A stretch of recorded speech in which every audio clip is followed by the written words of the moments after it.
এখন একটা জিনিস হলো জিহাদ কি ও কেন?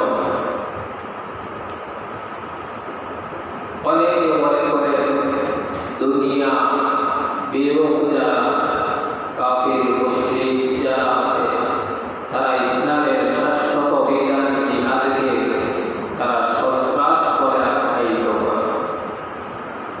অথচ সন্ত্রাস এবং জিহাদ এক নয়।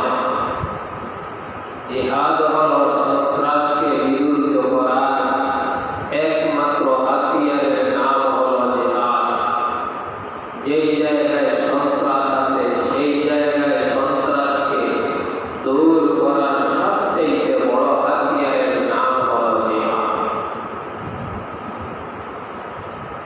এখন ইসলাম বিদ্বেষীরা ইসলামের